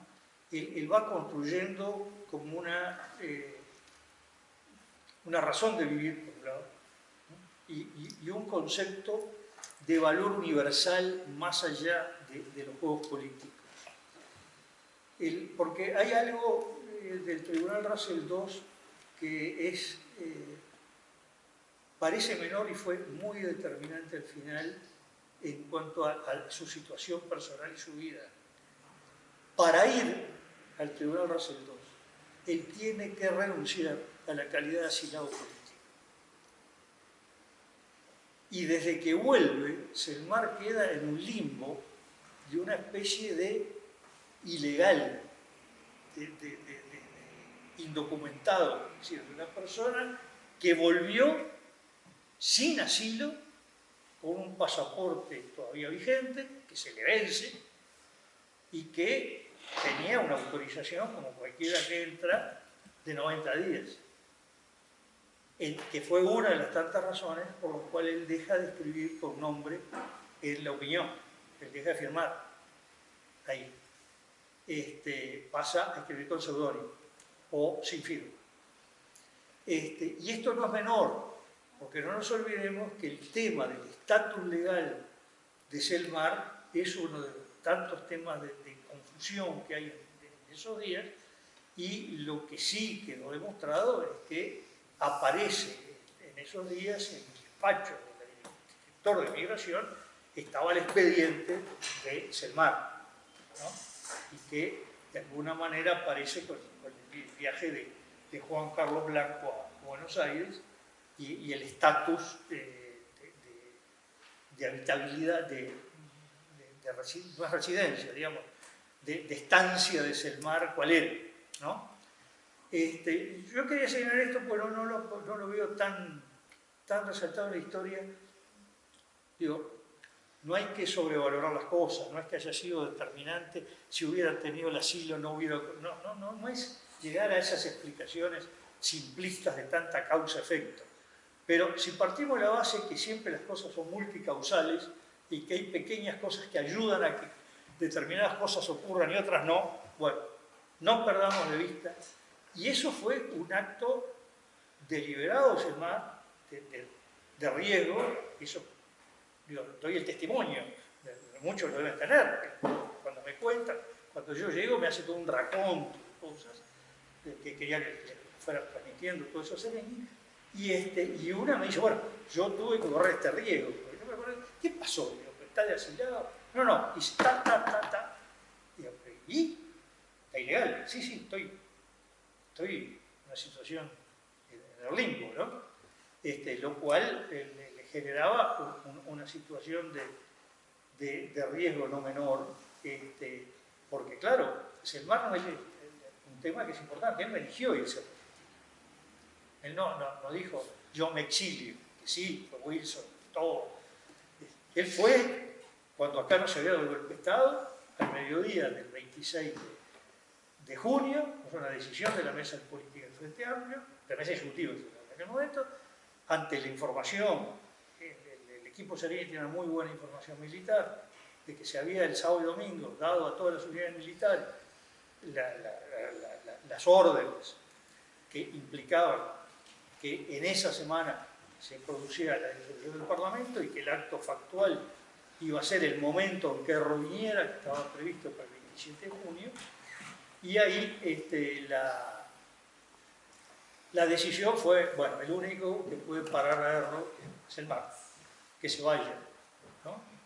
Y ahí se fue a Buenos Aires y a los 2 o 3 días del golpe el Hierro van al Ministerio del Interior a pedir el estatuto de asilado político, ¿no? Entonces digo, yo quería marcar esto muy menor, pero que es un dato que hay que tener en cuenta.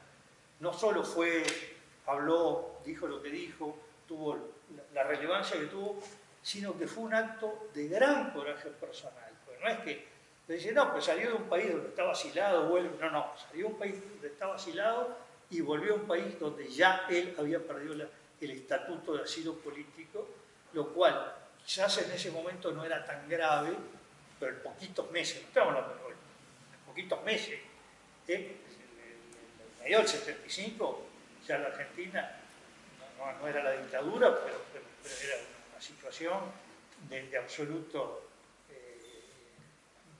riesgo para todo el mundo, ¿no? No se sabía lo que podía pasar, entre otras cosas, fue el periodo de mayor auge de la AAA, más o menos desde mediados del 75 a principios del 76, ¿no? Bueno, un poco desilvaradamente, ¿no? Lo que quería hacer unos aportes que tienen un poco de testimonios y otro poco de resaltar algunas cosas. No, y decía también, en esos juegos de izquierda, donde el valor de la revolución a veces hace que se diga, no, tales cosas son secundarias, y con razón, en función de determinadas doctrinas y teorías, no estoy cuestionando.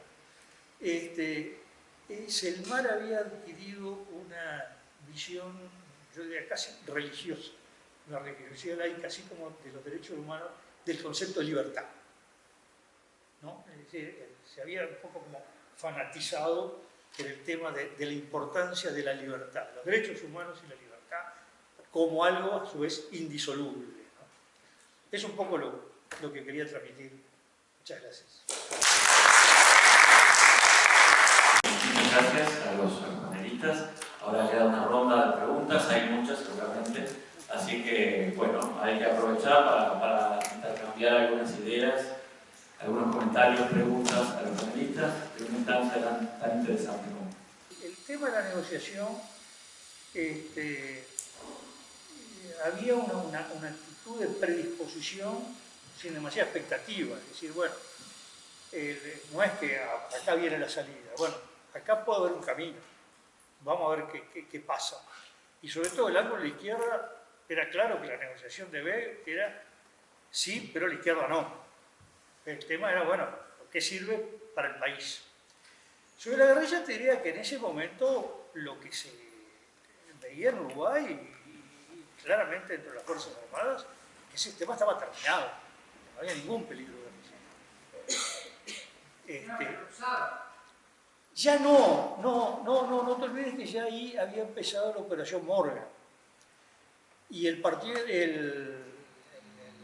fuerzas conjuntas habían concentrado toda la propaganda. Tú mirá lo que es desde mayo, junio del 75 en adelante, en todo el ataque a la CNT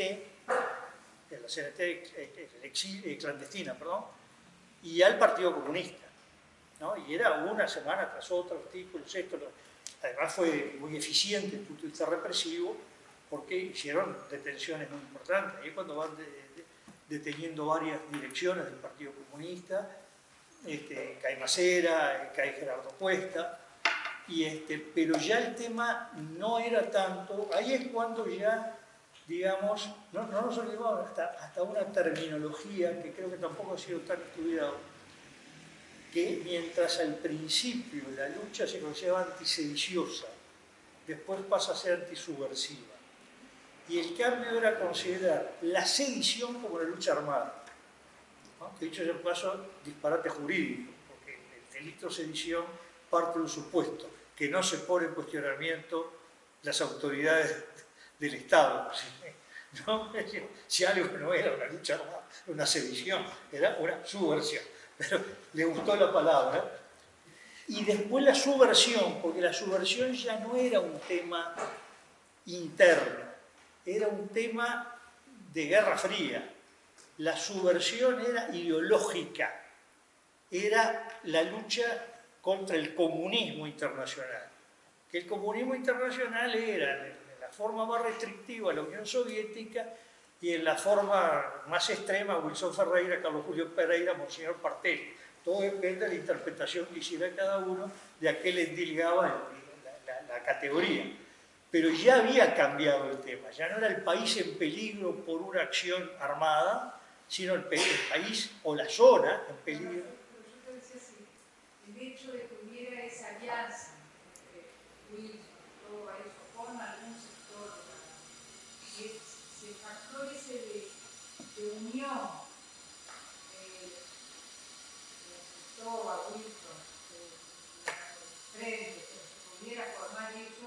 Bueno, incluso a ver, aclaremos. Yo no veo que hubiera nada institucional. La Unión Artiguista de Liberación, un grupo que se había formado, pero que no estaba institucionalizada las presencias en mármol. Eran vínculos que tenían, ¿no? Eran vínculos, que no es lo mismo. Es decir, no había una organización, además había mucho proyecto en el aire en esa época, eso es lo que hay que entender. Era un periodo que todo el mundo se movía en borrador. Yo diría, uno de los nexos, tú sabes muy bien, que tenía que ser más importante el Partido por la Victoria del Pueblo, también con gente del MLN. Porque el MLN es muy complicado.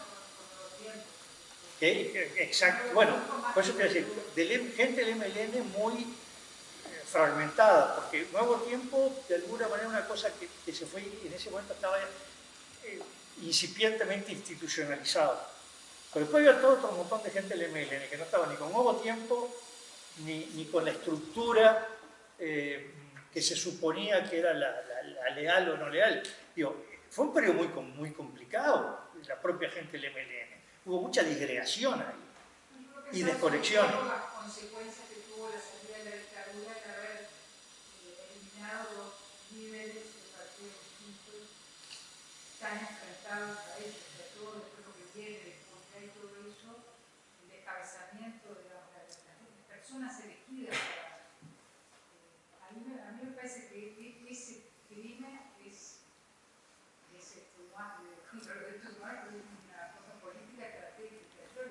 Sí, ahí te digo, no sé responder, porque digo, a mí me cuesta mucho lo que pueden ser después la historia contrafáctica, ¿no?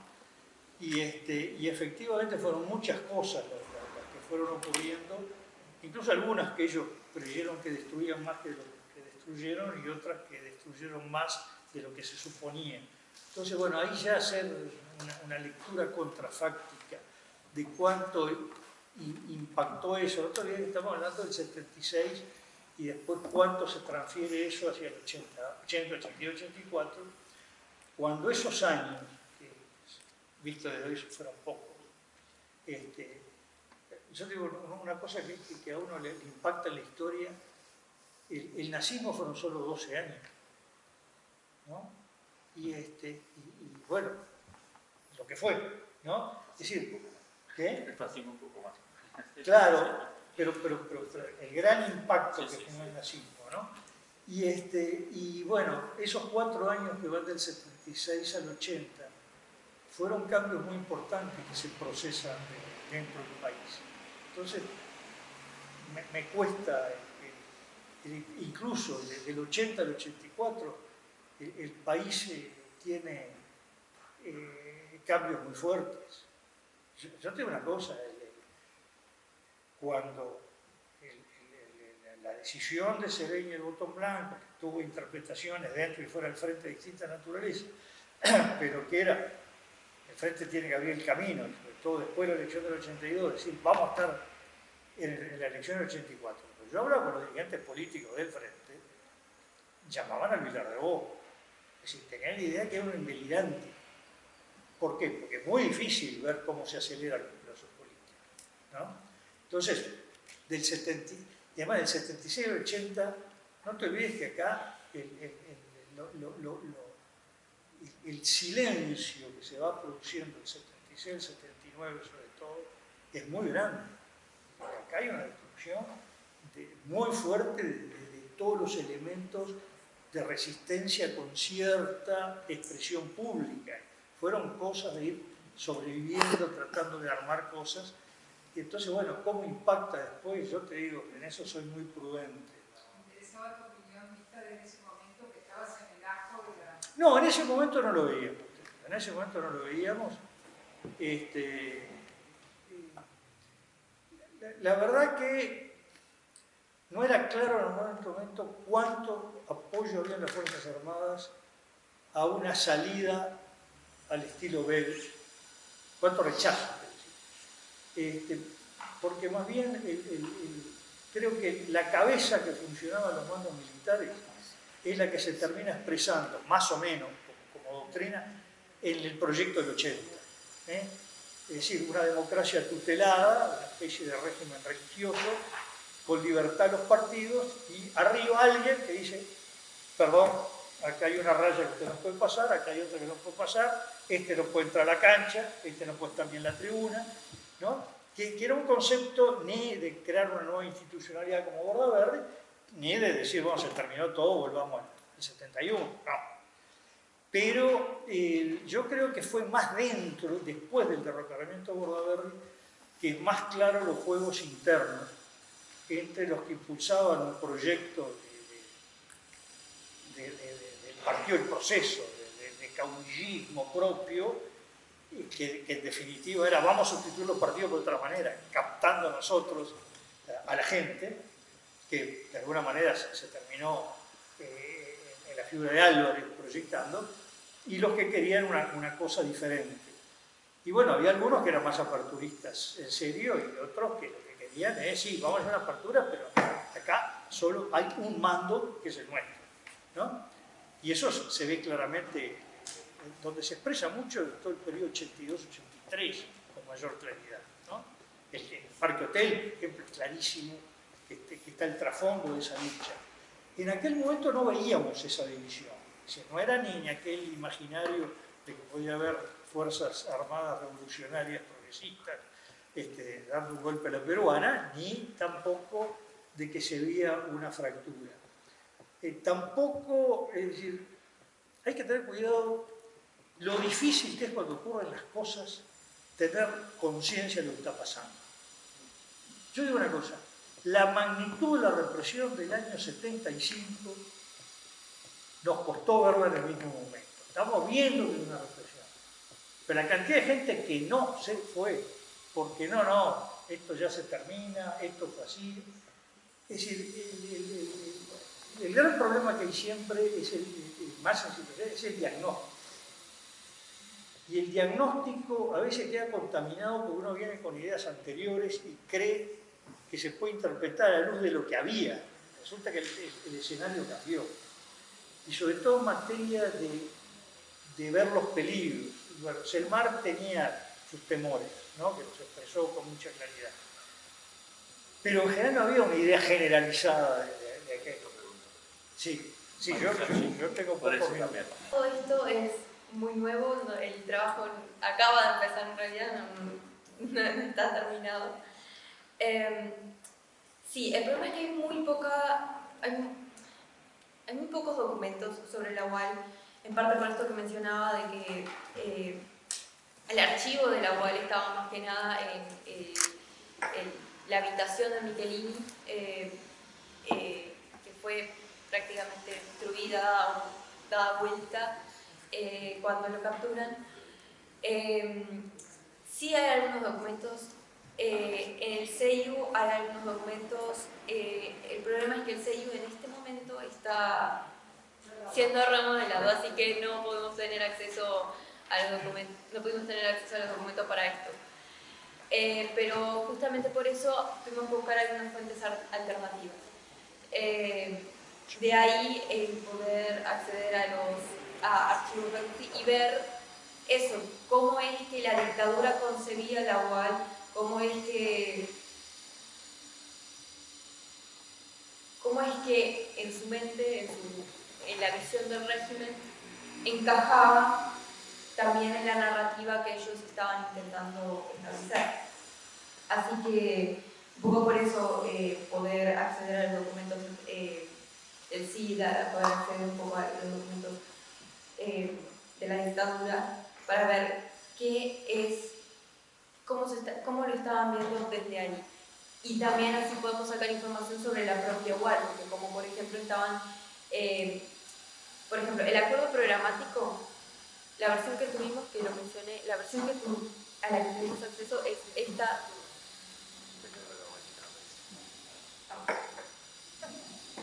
Ahí.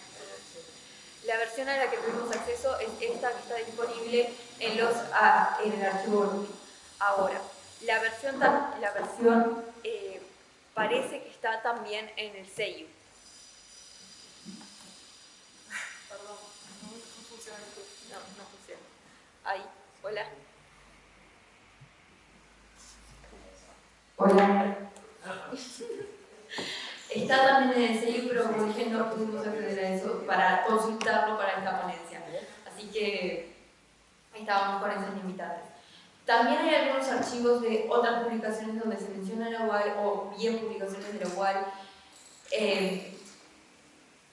están disponibles, pero no necesariamente. Sí, también en el sello hay algunas, pero también hay otras disponibles en, ¿cómo es que se llama? La biblioteca de Amsterdam. Sí, El Instituto de Historia Social de Amsterdam. Ahí están disponibles una cosa que también se puede hacer. Ahora, para mandarte los digitales, te cobran 20 euros, algo así. Gracias. Pero a veces